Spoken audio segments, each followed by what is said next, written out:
मुरादाबाद के दिल्ली रोड नया मुरादाबाद स्थित मुरादाबाद विकास प्राधिकरण कार्यालय पर बाबा साहब डॉक्टर भीमराव अंबेडकर जी की जयंती के मौके पर एक कार्यक्रम का आयोजन किया गया, जिसमें बाबा साहब डॉक्टर भीमराव अंबेडकर को श्रद्धांजलि दी गई। कार्यक्रम का शुभारंभ प्राधिकरण के अध्यक्ष शैलेश कुमार द्वारा बाबा साहब के चित्र पर पुष्प अर्पित कर किया गया और बाबा साहब के जीवन पर प्रकाश डाला गया। शुक्रवार को आयोजित अंबेडकर जयंती के मौके पर प्राधिकरण कार्यालय पर आयोजित कार्यक्रम में वक्ताओं ने कहा कि बाबा साहब ने संविधान के द्वारा प्रत्येक नागरिक को वो अधिकार दिए हैं जिन अधिकारों के जरिए प्रत्येक इंसान आज सम्मान का जीवन जी रहा है।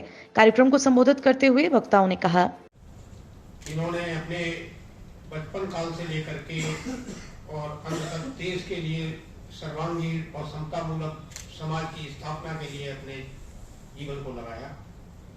जिस समय जैसा कि अभी लोगों ने बताया कि जन्म से लेकर के आगे बढ़ने में पारिवारिक पृष्ठभूमि तो आगे रहती है, साथ ही साथ व्यक्ति की अपनी आकांक्षा और तीव्रता और उसको सोचने समझने की शक्ति आगे बढ़ाती है। देश में उस समय जिस समय भी बाबा साहब ने जन्म लिया था, उसके बाद लगातार विषमता और जात मूलक समाज की ऐसी चक्र चल रहा था कि पढ़ने लिखने में, आने जाने में, बोलने में समाज में विभिन्न भिन्नता थी। और ये भिन्नता केवल समाज के उत्थान में ही बाधक नहीं थी, अपितु देश में भी बाधक, जिसका विदेशी आक्रांताओं ने बहुत समय पहले इसका उपयोग किया और जातियों में लोगों को बांट करके देश पर राज किया। मैं देता हूँ, मेरी कोई बहुत तैयारी नहीं थी, परंतु जो यहाँ मेरे से पूर्व वक्ताओं से मैंने सुना, मैं उन्हीं के आधार पर कुछ अपनी बात कहना चाहूँगा। विजय जी ने कहा कि उनके मऊ में जन्म हुआ। बिल्कुल मऊ, इस बात का बहुत असर पड़ता है कि आप किस परिस्थिति में, किस परिवार में, और आपके परिवार। बाबा साहब से ज़्यादा मैं उनके पिताजी की वो समझता हूँ और ज्योति भाई के नाम पर उनकी पत्नी की समझता हूँ कि इस आगे बढ़ने में उन लोग दोनों लोगों का बहुत सहयोग रहा। जैसे कि यदि वो कार्य कर रहे थे तो उन्होंने देखा होगा कि अंग्रेजों की पढ़ाई करके हम आगे बढ़ सकते हैं। बाबा साहब की जयंती पे एकत्रित हुए हैं, ये हमारे लिए गर्व की बात है कि इन्होंने हमें सिखाया कि शून्य से शिखर तक का सफर कैसे तय करना है। अगर हम कुछ भी प्रयास करें तो हम कुछ भी हासिल कर सकते हैं लाइफ में। बस बाबा साहब से मुझे यही सीखने को मिला। बस इसी बात पे अपनी वाणी को विराम देते हैं। धन्यवाद। समाज में सब लोग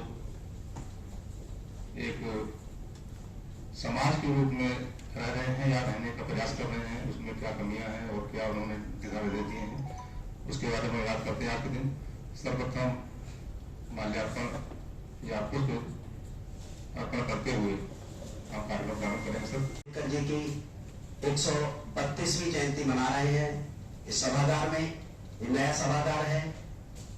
जयंती मनाने पर हम लोग गौरवान्वित महसूस कर रहे हैं। मैं बाबा साहब भीमराव अंबेडकर के विषय में 2 शब्द कहना चाहता हूं। डॉक्टर भीमराव अंबेडकर जी का जीवन परिचय से कराना चाहता हूं। बाबा साहब भीमराव उनके पिता श्री रामजी मालोजी सतपाल तत्समय की ब्रिटिश भारतीय सेना में सूबेदार थे। डॉक्टर अंबेडकर अपने पिता की 14वीं तथा अंतिम संतान थे। इनकी माता भीमाबाई सतपाल थीं। डॉक्टर अंबेडकर का परिवार अम्बावड़े शहर से मराठी पृष्ठभूमि से था।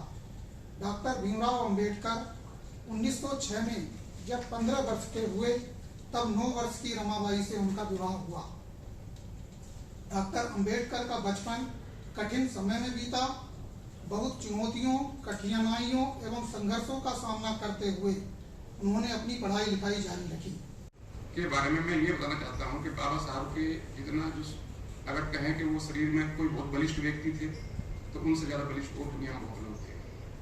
अगर कोई कहे कि वो बहुत सुंदर व्यक्ति थे तो सुंदर उनसे बहुत ज्यादा थे।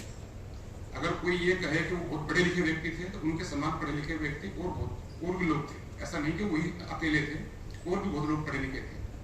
उसके बावजूद भी यदि भारत में या विश्व भर में उनको अलग देखा जाता है तो उसका ऐसा कौन सा कारण है, ऐसा कौन सा गुण है जो उनको और लोगों से अलग करता है। तो अम्बेडकर जी ने बाकी समाज के हर वर्ग के लिए काम किया है, शोषित और नीचे के तबकों को उठाने के लिए काम किया है। और आप देखेंगे पढ़ेंगे तो उन्होंने सबसे पहले शिक्षा को जोड़ दिया है कि हर वर्ग जब पढ़ेगा, जब ज्ञान रहेगा, बुद्धि का विकास होगा तो मानव सभ्यता आगे बढ़ेगी और अच्छे काम होकर देश आगे बढ़ेगा। और इन्हीं शब्दों के साथ मैं अपने इस मौके पर प्राधिकरण उपाध्यक्ष शैलेश कुमार, सचिव राजीव पांडे, संपत्ति अधिकारी RRP सिंह, अधिशासी अधिकारी अमित कादियान, अधिशासी अधिकारी एकता, AE सागर गुप्ता, इलियास खान, मुरादाबाद विकास प्राधिकरण के आला अधिकारी, कर्मचारी एवं कर्मचारी संगठन के जिला अध्यक्ष संजय सत्संगी आदि भी मौजूद रहे।